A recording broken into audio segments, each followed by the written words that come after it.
Ya, shalom anak-anak. Kembali lagi ketemu bersama dengan Pak Valen dalam pembelajaran agama kita ya. Ya, pagi hari ini kita akan kembali belajar. Tapi sebelumnya kita bersatu di dalam doa ya. Tuhan, kami mau belajar. Mari Tuhan pimpin kami, Tuhan tolong kami.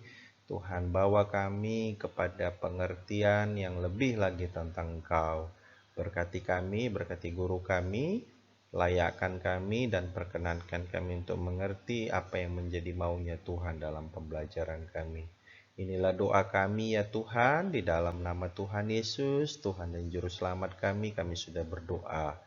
Amin. Ya, pagi hari ini kita akan melanjutkan bagian ketiga dari bab kedua, yaitu bukti kehadiran Allah dalam peristiwa yang tidak menyenangkan.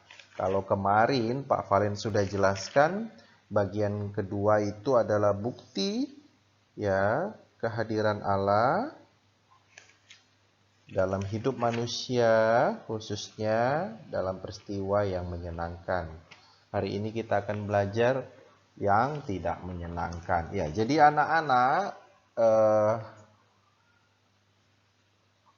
flashback atau kembali mengulang sedikit yang telah kita pelajari.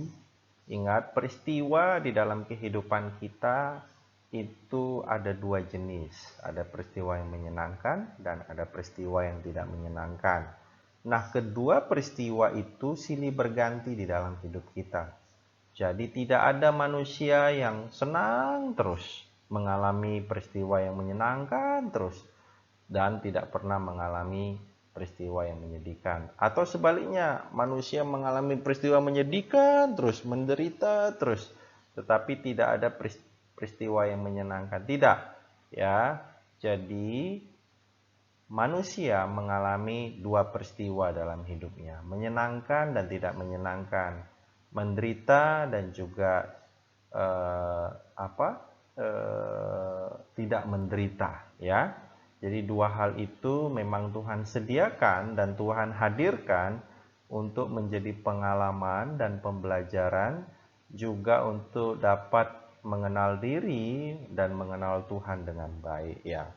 Pada kesempatan kali ini Pak Valen akan menjelaskan bagian ketiga, bukti kehadiran Allah dalam peristiwa menyenangkan. Nah, kalau kita baca di halaman 18 buku kita, di situ ada beberapa contoh ya peristiwa yang tidak menyenangkan ya. Contohnya yang pertama adalah tentang duka cita. Di situ diceritakan ada kematian Lazarus, lalu Maria, Marta sangat sedih atas kematian Lazarus ini. Ya.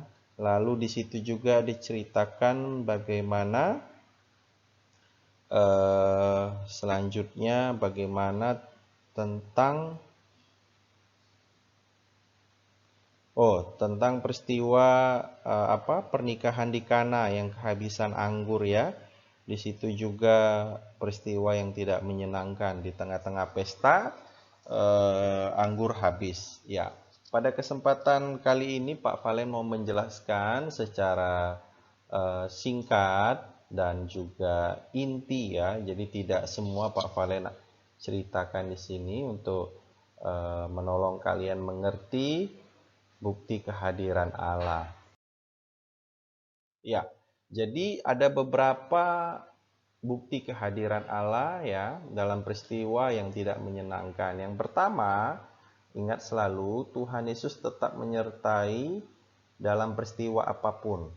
Ya, Tuhan tidak pernah meninggalkan kita, tidak pernah meninggalkan kalian dalam menghadapi peristiwa apapun. Dia selalu hadir, selalu ada, selalu siap untuk menolong ya. Itu satu buktinya. Yang kedua, selalu ada ucapan syukur meskipun dalam keadaan sedih ya. Itu harus selalu ada di dalam diri kita orang percaya.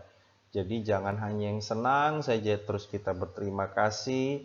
Waktu kita tidak senang, waktu kita sedih atau mengalami penderitaan, kita malah tidak ada ucapan syukur sedikit pun. Ingat, Tuhan menginginkan kita selalu bersyukur dalam segala sesuatu ya. Yang ketiga, kita sebagai orang percaya harus bisa menerima bahwa peristiwa yang tidak menyenangkan ada dalam seizin dari Tuhan, ya, ingat.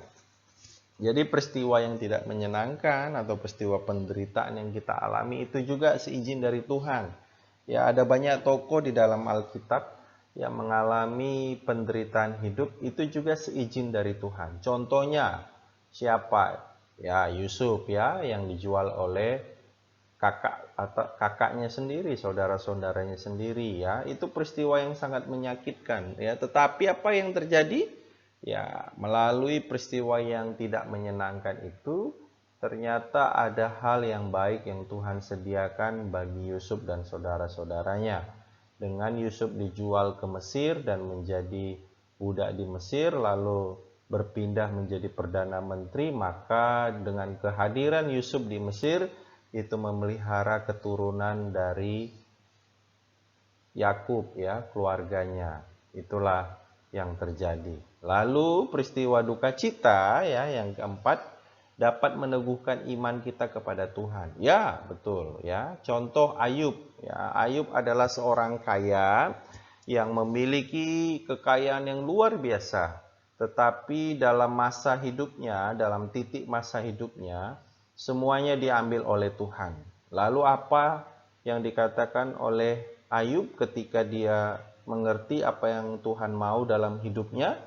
Setelah dia mengalami proses yang begitu menyakitkan, begitu menyedihkan, begitu kelam ya, begitu sulit, dia bilang, kalau selama ini aku mendengar Engkau Tuhan dari kata orang saja, tetapi sekarang ya dengan peristiwa yang tidak menyenangkan ini aku dapat ya mengalami Engkau. Artinya dia mengalami perjumpaan dengan Tuhan dan itu meneguhkan imannya kepada Tuhan. Ya, bukan sebaliknya, bukan memudarkan, bukan membuat dia semakin jauh dari Tuhan, tetapi itu meneguhkan imannya. Ya, kisah Ayub. Lalu yang kelima, ya, bukti kehadiran Allah, bahwa kehadiran Allah ya dalam kehidupan manusia akan membuat manusia sanggup untuk menghadapi peristiwa duka cita seberat apapun ya. Jadi Tuhan hadir memberikan kekuatan dan dalam kekuatan itu kita mampu untuk mengucap syukur, anak-anakku. Itu 5 yang kita lihat dan kita bisa pahami bahwasannya dari peristiwa tidak menyenangkan itu pun ya, ada hal yang baik kalau Tuhan hadir di situ. Yang pertama, harus selalu bisa mengucap syukur. Yang kedua, terima kondisi itu sebagai sesuatu yang normal. Semua manusia akan mengalaminya. Nah, dalam peristiwa menyenangkan maupun tidak menyenangkan, Allah tidak pernah membiarkan kita sendiri. Ingat itu ya, baik-baik. Ia adalah Allah Immanuel, Allah yang beserta kita. Ia selalu hadir, menyertai, memberkati, dan memberikan jalan keluar. Ingat, pencobaan-pencobaan yang kita alami bukanlah pencobaan-pencobaan yang melebihi kekuatan kita. Ya, dia akan memberikan pencobaan atau pengujian ya yang sesuai dengan kemampuan kita atau kekuatan kita. Lalu tujuan kehadiran Allah apa? Ya, ada. Untuk apa tujuan kehadiran Allah dalam peristiwa yang dialami manusia? Nah, kita lihat di sini satu persatu ya. Yang pertama, tujuan kehadiran Allah dalam berbagai peristiwa. Ya, yang pertama membuktikan kasih sejati pada semua orang. Ya, Allah tidak pilih kasih, Ia mengasihi semua orang termasuk orang yang tidak percaya kepadanya. Kasihnya diberikan bukan karena manusia hidup benar, tetapi karena Allah ingin memberikan kasihnya. Ya, jadi Tuhan itu tidak pilih kasih. Ya, siapapun Dia bisa berikan kasihnya. Ya, dan siapapun kalau dia mau mengasihi maka dia akan mengasihi, termasuk orang berdosa sekalipun. Itu sudah terbukti ya.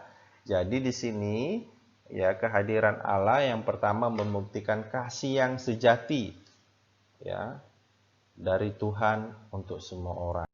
Lalu yang kedua, mengingatkan manusia bahwa hidupnya sangat bergantung pada Allah. Iya, ingat ya, tidak ada manusia yang bisa hidup dari dirinya sendiri. Ya, semuanya bergantung pada Allah. Manusia tidak dapat hidup tanpa napas. Ingat, napas itu buatan Allah, napas itu pemberian Allah. Dan juga manusia membutuhkan alam semesta untuk dia hidup, ya. Tidak bisa dia hidup di luar alam semesta atau tanpa alam semesta. Nah, manusia juga membutuhkan sesamanya, manusia juga membutuhkan ciptaan alam ya, ciptaan Allah yang lain, ya, tumbuh-tumbuhan, binatang dan lain sebagainya. Ya, dan kehidupan manusia sangat bergantung kepada semua yang Allah miliki. Tidak ada yang tidak Allah miliki di dunia ini, semuanya. Ya, jadi ingat, yang kedua itu tujuan kehadiran Allah untuk mengingatkan manusia bahwa hidupnya sangat bergantung pada Allah sendiri. Yang ketiga, anak-anak, ya, yang ketiga, menjaga kekudusan hidup umatnya. Allah hadir dengan kekudusannya dan Allah juga menghendaki agar kita hidup di dalam kekudusannya, agar dapat menerima semua berkat yang disediakannya. Kehadiran Allah adalah anugerah sekaligus menyucikan kehidupan umat manusia. Ingat ya, baik-baik. Ya, memang itu adalah hal yang memang Allah inginkan supaya kita hidup kudus, hidup suci, hidup berkenan kepada Allah untuk menerima berkat yang memang Allah tuh sudah sediakan. Ya, itu yang ketiga. Lalu yang keempat. Ya, yang keempat adalah Allah menyatakan kemuliaannya. Ya, apapun yang dialami manusia, baik peristiwa yang menyenangkan maupun tidak menyenangkan, itu mau menunjukkan bahwa Allah berkuasa atas segala sesuatu. Ingat, sifat Allah salah satunya adalah maha kuasa. Ya, Allah hendak menyatakan kemuliaannya kepada manusia, bahwasanya dia adalah Allah yang mulia. Jadi kehadiran Allah itu dapat kita simpulkan atau kita ingat dalam beberapa poin, ya. Yang pertama tadi membuktikan kasih yang sejati kepada semua orang.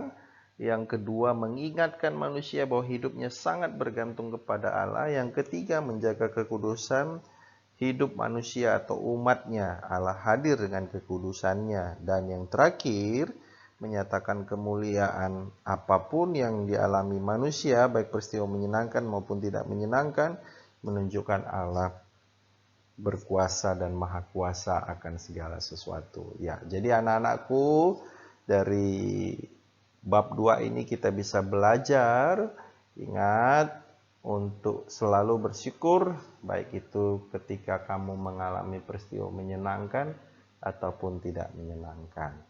Oke, selanjutnya informasi untuk kalian setelah mendengar PPT ini, kerjakan LKS bab kedua bagian pertama, hanya pilihan berganda saja. Ya, sekali lagi tugasnya mengerjakan LKS bab kedua pilihan berganda 1-20.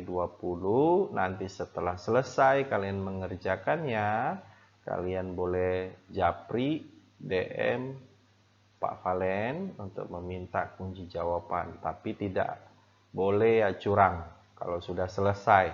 Kalau belum selesai jangan coba-coba tipu-tipu, ya, takut akan Tuhan. Ya, itu saja hari ini pembelajaran dan tugas tanggung jawab kita, anak-anakku. Semoga hari kalian menyenangkan dan kalian semakin hari semakin mengerti apa yang kalian pelajari dan untuk apa kalian pelajari hal tersebut, ya. Oke, kita bersatu di dalam doa. Tuhan Yesus yang baik, kami bersyukur karena Tuhan hadir dalam segala masa, dalam segala waktu, dalam segala musim hidup kami. Senang tidak senang, dalam penderitaan ataupun menyenangkan, Tuhan hadir dan Tuhan selalu siap menolong kami. Ampuni kami kalau kami tidak bisa bersyukur dan mengucap syukur, kalau kami sedang menderita, kalau kami sedang kesusahan, kalau kami sedang mengalami sakit, dan kalau kami sedang mengalami ketidakenakan dalam hidup ini. Tapi hari ini kami belajar untuk melihat bahwa Tuhan hadir, selalu hadir, tidak pernah absen dalam hidup kami. Kami bersyukur ya Tuhan, di dalam nama Tuhan Yesus kami telah berdoa dan terima kasih untuk pembelajaran hari ini. Amin. Ya anak-anakku, shalom. Selamat melanjutkan pembelajaran selanjutnya ya. Tuhan memberkati.